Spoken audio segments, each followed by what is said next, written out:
to the 3 E's. So the 3 E's is basically what we need to focus on today. And the 3 E's are environment, economy, and education. Environment, economy, and education. Environment means we 100% have to be in control of our environment. To achieve anything, that's number one. The number one solution to our problem is that we have 100% control of the environment. And the only way to have 100% control of the environment is to build our own cities. That's the only way. Las Vegas was built in the middle of the desert. And Las Vegas is the most, successful entertainment city.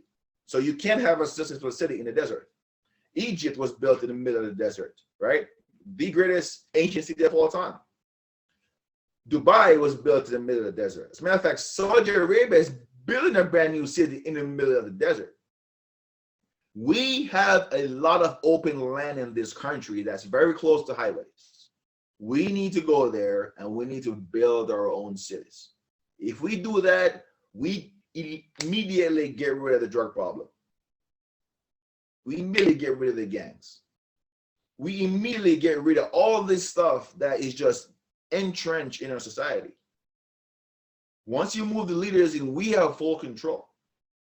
The moment you build a city in the middle of nowhere, you automatically create an economy. It's like having an aircraft carrier in the middle of the ocean. An aircraft carrier is its own city and its own economy. You have to buy from, the store on the ship. You have to use the resources. So it forces us to rely on each other. It forces us to buy from each other. It forces us to create. It forces us to innovate. It's not about racism. It's about forcing Black people to be self-reliant. And once you do that, that's what you're going to accomplish. You need to have your own supermarket, right? How are we going to have the shelves? Well, we need to have a bakery provide us, baked goods and pastries. You just created opportunity for Black businesses now, right? We need that. We need that. Am I back yet? Okay, cool. All right. So that's the first E. The second E is economy. And economy, we're going to build the economy using what I call Donahue wealth building. This is a strategy that we're going to use to build wealth. There are 5 ways in which you build wealth, according to me. There's probably more than 5, but these are the 5 that I think. Number 1 is by leveraging a network. I discussed it briefly earlier that if we can leverage the money that the NBA players, NFL players have, we can do a lot, right? That's number 1. Number 2 is creating an asset or acquiring an asset, right? The second one is, and that could be intellectual property as well. You can come up with an idea or invention or a software. The third way is by solving a problem, right? That's the number 1 way people are making money today. They're making things easier. You pay TurboTax, $40, $50 to help you with your taxes because it's a problem for you to do it by yourself. So if you bring a solution to the market, that's how you create wealth. The third way is by applying your talent. You know something that will help other people. You can sing, you can dance, you can do things, or you can make things, right? And the 5th way is through your knowledge. Either you know how to multiply money, you know something, you can teach people, or whatever it is, right? We're going to use these 5 things to build Black wealth. First, we're going to leverage rich Black people, get them all together to build these cities. The moment you build these cities, you automatically have an asset, right? That now has value, right? The moment you build this city, you also create a problem, because the problem is who's gonna man these cities, right? How are we gonna feed these people? How are we gonna clothe these people? All these things now open up opportunities. Open up opportunities for Black furniture companies, Black plumbers, Black everything, right? So you're creating a problem, and the more you solve them, is the more business you're creating, right? You're not going to need people to entertain these people who are living there, right? You need Black entertainers, you need Black sculptors, Black, you name it. You're going to have so many jobs openings that it's just going to be not enough people for it. And the last part is you're going to have to train people. So now you're going to need teachers and so forth, all right? The last part is education. Education is one thing that you never hear a black leader present a solution for, other than vouchers, more government spending. Vouchers, we want to go to your schools. Have you guys ever heard of a solution from a black leader about how we can improve black education? And the solution was from us.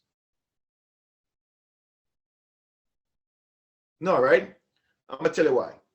For some strange reason, the people that always get the microphone are always the dumbest people for us, right? They don't believe in themselves. They don't believe we have what it takes to teach our own kids, because maybe they never did well in school or whatever it is, right? And they don't have no faith in our ability to teach ourselves. Well, we're gonna change that, because we can, one, educate ourselves, and two, do way better than the government did. The success, educational success, in my opinion, and I could be wrong, is 70-30. 30% is a school that your kid attends, right? But it's not the first 30, it is the last 30. The first 70% is really based upon the kid, the parents, and their peers. All right, the kid, the parents, and the peers. Meaning that the kid needs to have a solid foundation in reading, right? You know, we don't read a lot, right? We read only as needed. You need to have a solid foundation in reading. Here's why. The information presented to us in the school setting is in literary format, not pictorial form for the most part, right? So look at your brain like a muscle, right? If you are at home working out, you're doing squats all day at home, and at school they're requiring you to do pull-ups. Are you going to do well at school when you're working at the wrong muscle groups at home? No. It's like we're at home playing basketball and we're going to school and they're playing tennis. Yeah, you're going to hit some balls. Yeah, you're going to have something, but we have to understand that reading, you're exercising a certain number of, look at your brain like a muscle, basically. And that's the number one way to look at it. Our kids should be reading, like they should be voracious readers of randomness. Their vocabulary needs to be way bigger than ours ever probably will be at a very young age. And we have to understand what we're doing with this stuff, right? Because learning is really the ability to relate new information to old information. If I understand how a motorcycle works, I would have an easier chance of grasping how an airplane engine works, because I understand how the motorcycle engine works and so forth. If I don't understand how any engine works, everything might just seem like, okay, let me just memorize this and hopefully I can reproduce it for the test. Because we often have our kids study for memory, not for understanding.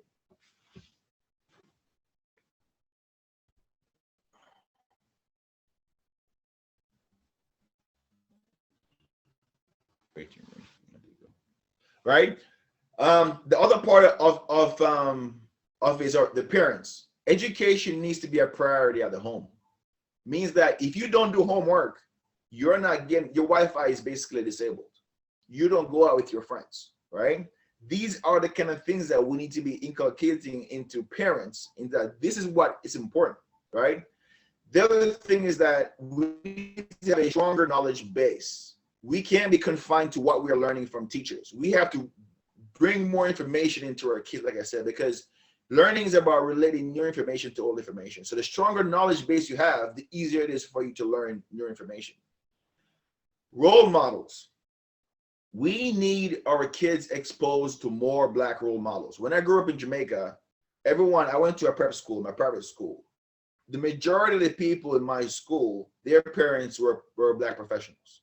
They were doctors, they were dentists. This guy, his father owned a supermarket. This guy, his father was a lawyer, doctor, you name it, right? So for us to think about being a lawyer or a doctor, it was not impossible. It was almost, it was expected.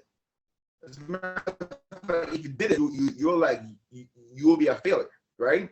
In this country, it's a little bit different. The role models, the Black successful role models are like hidden somewhere. I don't know where they are, right? We need to have our kid be in contact with more role models, and that's where mentors come, right? And then the last thing is your peer group. Your peer group has a stronger influence on your academic success, I would say, than your parents. You should have what's called competitive learning. You should get people who are ambitious hanging out in clubs that would encourage them to hang out with other ambitious people, right? Have clubs where they're competing, they're thinking together, and they're seeing their friends. It's not like, okay, my friend is a drug dealer and a rapper and a gang banger, whatever it is. No, I want to be like this guy. I want to be like that guy. And have what's called peer leadership. And that's something that we need to basically understand as parents, that 70% of educational success is really with the kid and the parents. And it's not even about intelligence, to be honest with you, because school is a game, right? It's really a game of, if you can figure it out, you can really do well. Because a lot of people can do well and they're still not intelligent. All right, so those are the 3 E's. And we're going to tackle that by controlling every facet of education. We're going to build our own schools. We are going to be the teachers at every level, elementary level, high school level, and academics and college. We are going to be the ones in charge. Okay. Okay. The 4 aces. The 4 aces is, I know I'm going long, guys. And I'm gonna stop here shortly, so I apologize. The 4 aces. So the 4 aces is, this is what we should strive to achieve as a people, and this is going to be our goal. So the 4 aces are as follows. 1 is independence. Independence in government, independence in thought, and independence in like our own cities, right? The second thing is self-sufficiency. We have to be able to feed, clothe, and protect ourselves. Right? We have our own markets, our own grocery stores, or we're making our own clothes. We have our own farms. We have our own everything. We even have our own hospitals. We're producing our own. You know what I mean? We need to have, there are a lot of Black doctors in the Caribbean that we can basically team up with to learn, right? But basically, our education system that we're going to have is going to focus on engineering. It's going to focus on medicine. It's going to focus on science. It's going to focus on aviation. And it's going to focus on linguistics and research. All right? We're going to be like, we need 10,000 doctors, and we're going to basically hand select people to be doctors. We need 10,000 engineers. You're going to be an engineer. You're going to be an engineer. You're going to be an engineer. No nonsense approach. We're not learning all this nice to know stuff. All right. So that's self-sufficiency. The other ace is that we have to innovate, right? We have to create things. We got to make cameras. We got to make phones. We have to innovate. We got to reverse engineer things. We got to make everything we have, all right? And the last one is synergy. We have to work with other races. We have to go seek out working with the people from the Middle East. They have a lot of money. Working with Asians, working with people in South America. Why are we just trying to work with white Americans who don't even like us? We need to differentiate who we work with. Work with the Indians. Work with the people from Thailand and Indonesia. We need to have allies. We need to operate like a nation. Australia has a population of 23 million people. We're almost twice the size of Australia, and we're seeing ourselves as a race. We're not a race, we're a nation. We need to operate like that. You know? So those are the 4 aces. The 4 aces are to be independent in thought and in philosophy as well. In philosophy as well. And not in this, all these religions, we have to start questioning them. Question everything. Question everything. So independence, self-sufficiency, innovation, and synergy. The acronym is ISIS. Okay, I know what it spells, but I don't care. All right. It's innovation, self-sufficiency, independence, self-sufficiency, innovation, and synergy. If we achieve that as a people, racism becomes a joke. Racism is a non-issue. Why would you worry about racism when you have your own banks? You have your own everything. Someone calling your name, you laugh at that person. You're a joke. You're gonna call me the N-word? Like, dude, we look at this. We have 50 cities that look better than every one of your cities. And lastly, that's what we want to pass on to our next generation. We don't want to pass down that we marched, we walked around with a sign that said, "I am man." How embarrassing is that, by the way? You guys have no idea how much I get mad when I see that stuff. All right, I know I went over time, but I'm gonna go to the city hall right now. Do I have any questions from it's gonna be about 10 minutes? I'm just gonna go really fast through it. No? All right. So I'm gonna share the slide. So I'm gonna talk. I'm not gonna be able to see you guys. Hopefully, I don't get cut out. So the city halls is basically based on the concept that African American military leaders, we need to step up to the plate. We have been hiding. We haven't been doing anything, and partly because there's no institution for us to really coalesce under. So we're gonna create city halls, and these city halls are gonna have um, 10 major departments, right? And I'm not going to go over what those major departments are.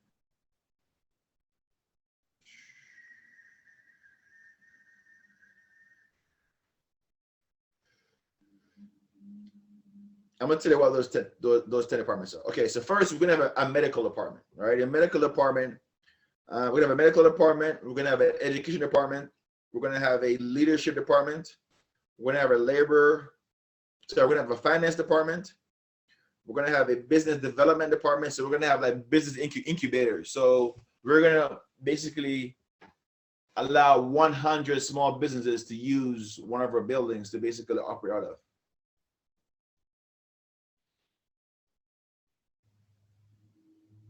Am I back yet? Jerry Lawyer. Welcome back, Lawyer. All right.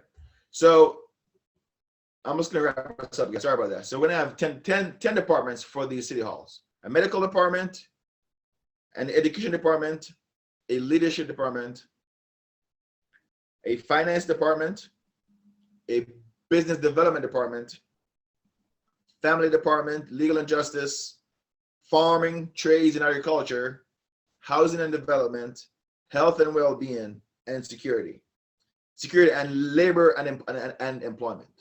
Okay.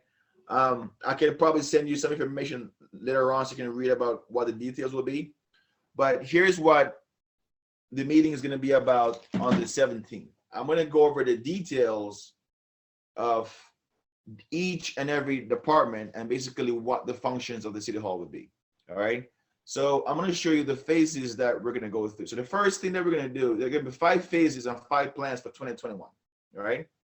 And I'm going to show you what they are right now.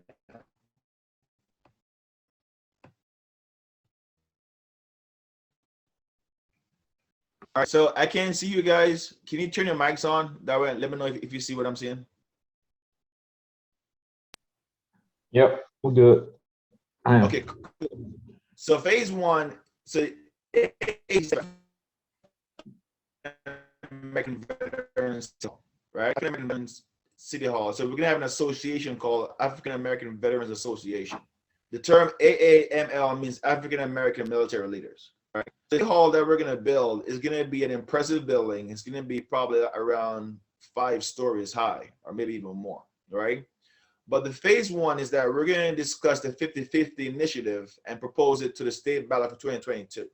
So this meeting that we're going to have on the 17th is going to discuss the city hall and the 50-50 initiative, and we're going to basically focus on the 50-50 initiative, have that submitted, that way it's on the ballot for 2022 midterm elections for California, not for the United States, for California. So kind of like how they made that proposal to make marijuana legal, we're going to do the same thing again. If they vote against it, that's fine. We're just going to redo it. There's no audio, bro, if you can hear me. Can't hear you.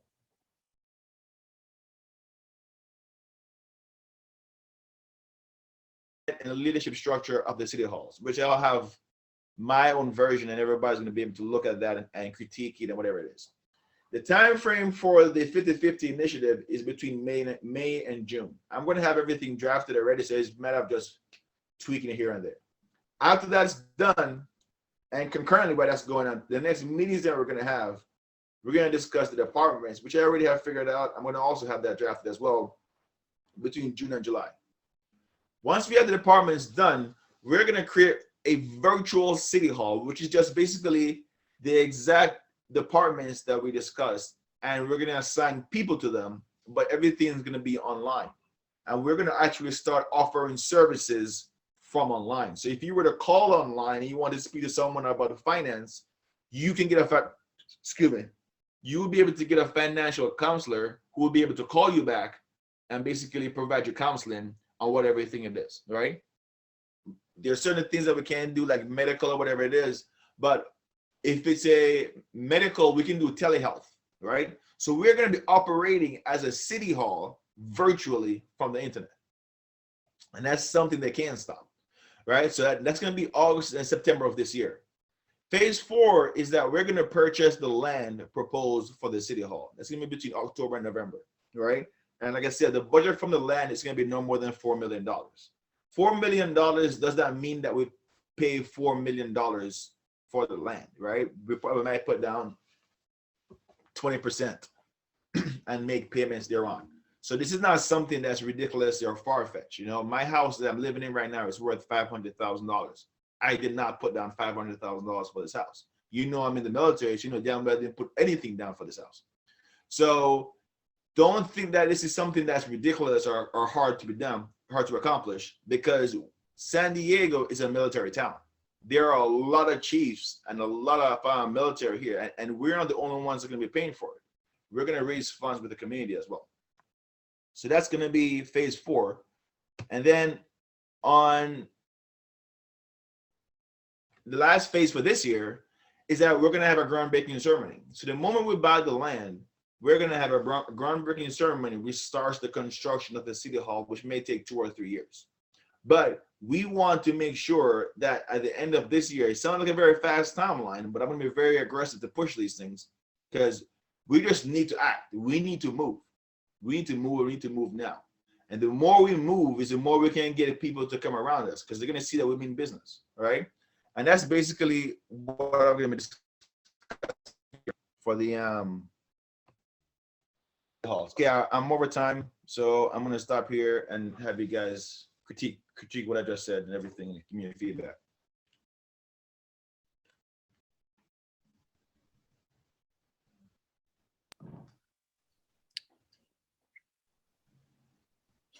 Actually, I didn't tell you one thing.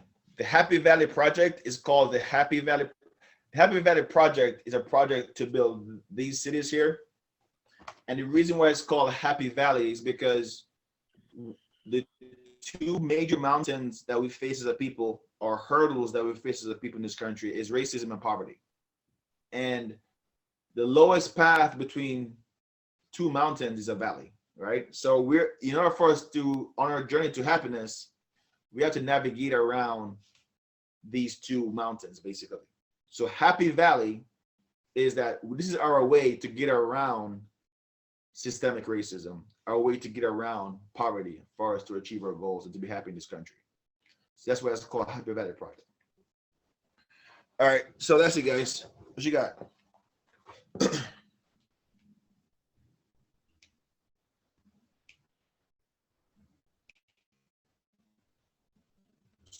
Wes, you go first. So Well, I'm definitely I like everything I'm hearing. You know, we've always discussed this, you know, throughout the years, and I've always been on board with, you know, your vision. And I stand in full support of it. And whatever contributions I can make, I'm there for sure. Just looking forward to, you know, great things to come, really, and just the next phase of this, really. That's where I am. all right, cool. Thanks. You thought was it 6 P's? Should I leave the 6 P's out or what? No, I think you should leave it in. Because I really think, you know, at the end of the day, we do have to be able to sit down and have that conversation and talk about that. You know what I mean? Even if it hurts, you know what I mean? And work through it, you know, those trouble areas to really address the issues and the underlying issues. So I definitely think you should leave it in. Okay, cool. All right, Perry, your turn. I think it's an awesome idea. My only concern, being completely honest, is living in San Diego. Like, we don't even speak to each other as African Americans. So that's my concern. Like I can't even get a sister to speak to me. So we need to come together as one. For me, I mean, I think it's awesome. I just don't know how it's gonna work when we're not even together as a unit. Yeah, well, I can tell this much. This is not just San Diego, and that's why this city hall is like, you don't on. Okay, you guys know, but I'm gonna say you don't know, but because of how I talk, but you have no idea how important it is to have a physical building. Yeah, I understand. Physical building where you can have meetings and not have even you don't have to pay for the meetings, because the city hall will serve as, let's say for example, you want to have a conference or even a wedding. You won't even have to pay for that wedding as a Black person, right? We have to pay for hotels all over the place, everywhere we go, all this ridiculous amounts of money. So once we start having a place where it's our go-to place, and it's not going to be some nonsense low budget thing, it's going to be a top-notch establishment. Right. I'm starting it from scratch, and if I'm doing it, it's going to be world class. All right, it's going to be top-notch. So once we start have this place where we can come together and meet, that's when you're going to start seeing it. I hope so. I don't think Slick has that problem in Atlanta because it's, majority African American. So I know in the South, being from California, it's shocking to me when people do speak because I'm not used to that. I am trying to change that and speak more, but it gets harder when I do speak to a sister who looks at me like I'm, dirt on the bottom of her shoe. But I'm trying to be different than that, because we need each other more now than ever before. Yes. The number one solution is environment. And even the city hall is a small part of an environment. It's like, okay, we have, there's a reason why the Chinese have Chinatowns. They know it's important. Mm-hmm. They know the importance of having a little bit of something so that they can go and be safe, or they can control it, or they can lock it down. Preservation of culture. Yeah. Exactly. They know, yeah. So we don't have anything that we own, right? The only thing that we own is what they gave to us, which is basically the churches, which is their philosophy. Everything is on their terms. But I can say this for San Diego and the military is easy to get those guys, easy to get those girls, because we're on the base. So it's just a matter, especially the Chiefs. The Chiefs is a very, very solid community that's basically Chiefs are down for whatever when it comes to doing stuff. Yeah. If it comes to getting change done, they're like, yep, let's do it. You know what I mean? Kansas City, same thing for officers. Officers are more like, I don't know, selfish on their own, individual. Yeah, that might mess up I think those guys are, what you're experiencing, we experience with the officer level. I can tell that right now. I'm not even gonna approach them. Queen, so, I think once we can get a group of like-minded people together and on the same page, especially in reference to what Andrew just said about, say for instance, if it's Chiefs, right? Mm. Chiefs know that, you're all about the mission. You know what I mean? It's selfless devotion. It's not about you. It's about you contributing to the mission and accomplishing the mission. And if you can get a like-minded group of people like that to get on board and start the movement to where it's, gaining momentum and it's attracting attention. Now you got the people that's on the outside, the ones that you're referencing that you typically won't speak to you. Right. Now they're looking like, oh, what is this I'm hearing about? I keep hearing about this 6E4, whatever the initiative is. Now it's gaining traction and gaining their attention. Now they're getting, speaking their interest, and they're being nosy, and now they want to be a part of it. And I think that's how we would eventually be able to attract those individuals. You know what I mean? Yeah. To get them into it. So yeah, I think, but I think, what you said is definitely valid. I just think there is a solution for it, for sure. Love it. I love it. Queen, what was your thoughts on the 6 Ps? I'm always concerned about females when it comes to that issue, or women when it comes to that issue. Mm, I'm be I honest. Be frank with it. I'm gonna be completely honest. I like the whole idea. There was nothing that I didn't like. That was the thing that I brought up was my only concern out of the everything that you talked about. And All right. we talked about this when I seen you, and I think it's an awesome idea. I love Awesome. it. Ken, can you hear me? Ken, are you there? Yeah, I'm here. What you got? What you got, boss? Why is your camera off? You can turn the camera on. Did that? Oh, Did that well, it's taped over for one thing, but double protection? plus I got a lot going on over here. All right. Oh, I think your facts are indisputable. Thanks. I think you and I have had this type of conversation for years, right? Yeah. I think your facts are indisputable. I think the path is, and I think that's what I'm hearing from everybody else too. The path is the important part, but your facts are indisputable. I mean, I especially liked, and I don't know if you focused on it enough, but I especially liked the mention of capitalism and individualism versus community.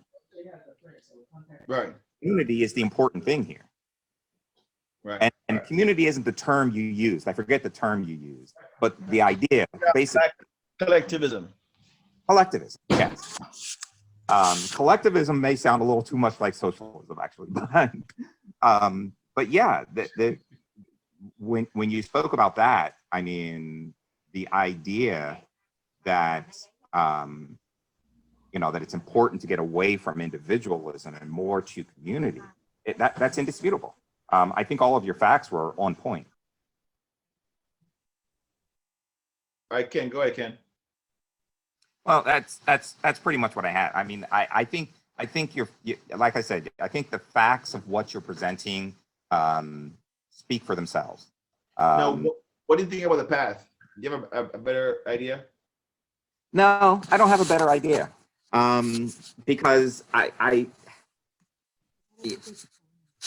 there's a lot of what I think about, and we've kind of had this conversation in the past too. There's a lot that I kind of think about what has gotten us here. And in this country, especially, it's extremely convoluted. Yeah. So the path is not clear. I understand what you're pointing to, and I think the end result is a good one. It's how do we get there, and that part to me, or my part, is still unclear because of how convoluted and how clouded and how complicated the path has been to get us where we are now. It's not easily unraveled. Gotcha. Well, I think, I believe in action over inaction. I try and fail. Yeah, no, I absolutely see that exactly in what you're doing, and I don't disagree with you. I think, and I have a baby here going around. I not to say it like that, but there's a baby over here. There's other noises, so I missed some of what some points. But I think in one comparison you were making was Martin Luther King to Malcolm X, and therein lies the difference in what has happened in this country. A man of ideals and theory and whatever, as opposed to a man of action. Yeah. And we've gotten essentially nowhere with ideals. Well, we've regressed. Yeah. We've actually gotten worse. Yeah. If you, I would agree with you. about what we had back in the 70s in terms of, we had at least somewhat of a macro economy. We had a Right. lot of teachers. We had our own schools. We've lost all those things. When was the last time have you ever heard of a black pharmacy? They had it back then. We don't have it now. Yeah. And that's why the 6 P's is very important. The 6 P's it calls out like, listen, not everything that we are celebrating needs to be is good for us.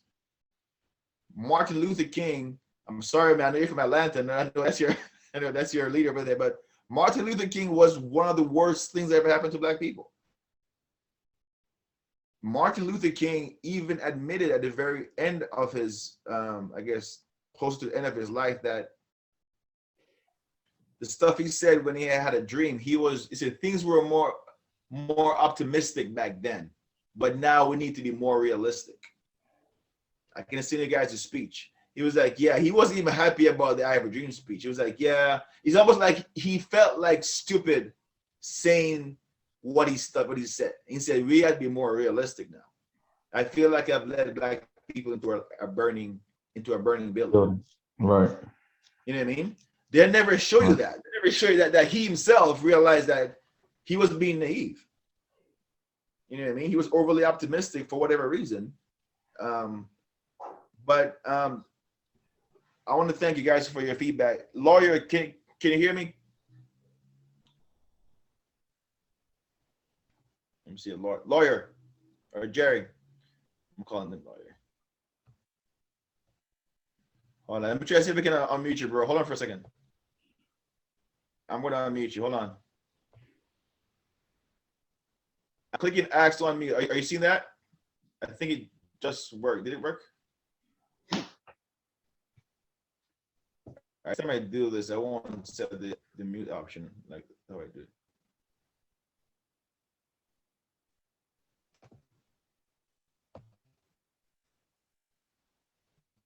Hey, send me a chat if you can hear me, Jerry.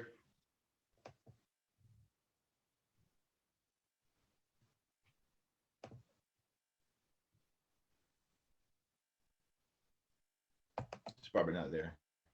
Okay. Well,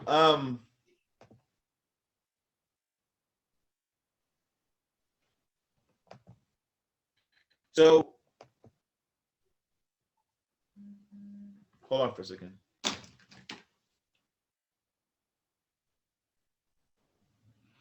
All right, you can hear me, but I can't. Okay, I will contact you after this.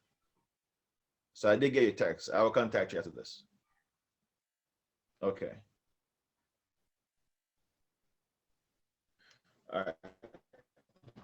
I have this recorded, so I'm gonna be able to send this to you guys. That's a good thing. So here's what I want you guys to do. I mean, primarily, since only West is left, I guess.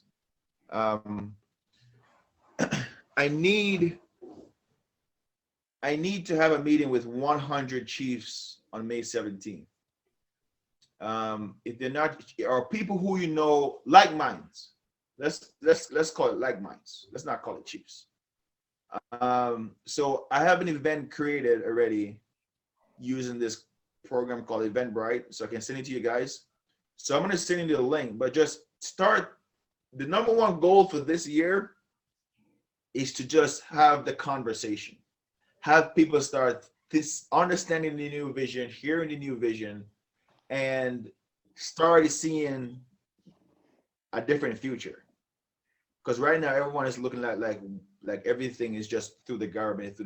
We really don't need the government. The only thing we need from the government is our money back. Give us our money back and stop everything else. Get out of the way. Whatever you are doing for our kids, we can do better. Whatever you're doing for our communities, we can do better. Just give us our money back. That's our money. We labored for that money. And we need lands. We need to get access to federal lands, and we'll buy them for whatever the value is. We'll buy them for whatever the value is. We don't need free lands like how you gave it back out in there. We will buy the lands. But our kids need to not be in the ghettos. So I have another one on May 17th. That one's gonna be a bigger one. I might contact you guys before that. I will let you know. But thank you so much for this. This was actually a good exercise for myself to get used to talking like this. And I kind of feel like this might be a better way to reach more people just from my house. You know, cheaper, not costing anything. Maybe this coronavirus thing I thought was a bad thing. Maybe I should probably just keep talking to people through this thing. And you guys should too. You know, you guys should share it. So, well, this concludes the meeting. Unless you guys have anything else, I can talk to you all one-on-one. But thanks for coming. Thanks, Ken. Thanks, Jerry. Thanks, Slick. What's up? Hey, do you have any last words? Huh? Do you have any last words? No, nothing. Just basically, yeah, I think, the platform that you're using, this is really good, works really well. I'm just looking forward to actually reaching out to a couple people I know, like-minded individuals, and Yeah. bringing them into the fold as well, and, getting them plugged in. But that's it, man. Other than that, great work as always. That mind of Thanks, man. yours. Team mindset, not team skin color. This is not about. Don't worry, it's not for everybody. I already know this. Some people, they want to just do their own thing, but if we can get the like minds together, that's where the change happens. And you guys know me, man. I'm gonna grind. For sure. I'm gonna grind. If it's just me alone or four of us, we're gonna go forward. We'll find a way. We don't need an army. We just need That's to for sure. So, all right, thanks, man. All right, bro. Take care, man. Take care, All right, everybody. thanks. Okay. All right. All right, bye, everyone.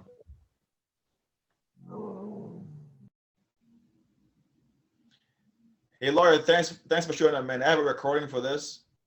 I'm not sure why your thing is not even working. This is weird. But I'm going to send you the recording. You can probably watch it on your free time or whatever it is. The recording started a bit late, but it has the majority of it. So I can't hear you, but you can hear me. So I'll send it to you. And if you know anyone over there, man, that is like-minded like me, man, just let me know who they are and make the introduction, because I'm gonna do another one on May 17th, and we're gonna find like minds. We're gonna find like minds, and we're gonna have this new vision out here to everybody. Yeah. So, all right, man. Thanks. I'm gonna log off now. Just send me a text. Well, send me a text. Let me know if you got anything. Or maybe I should just call you. Hold on for a second.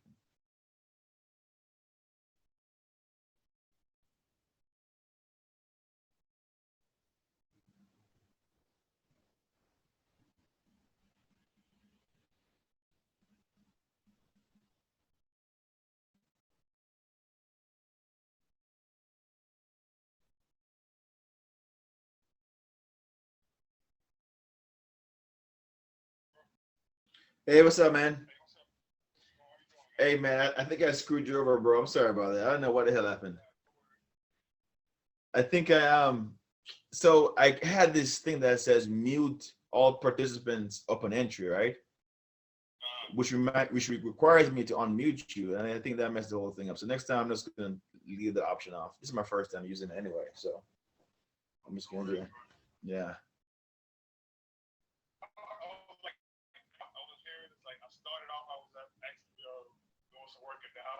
Yeah. Yeah, yeah.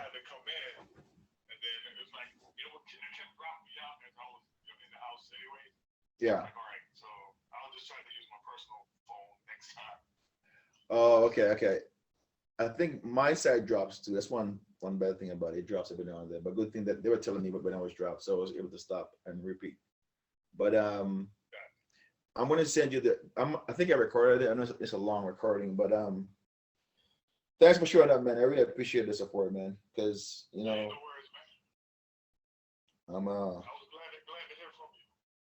yeah, glad to hear from you too, man.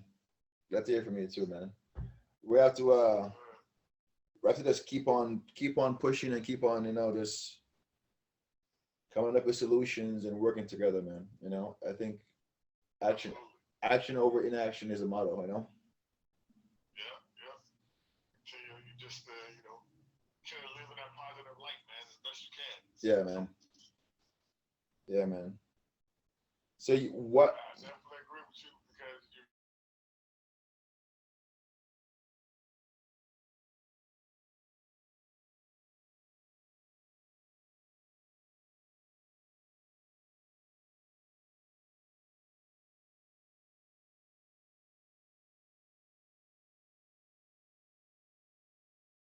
I want to be able to go over there, especially I got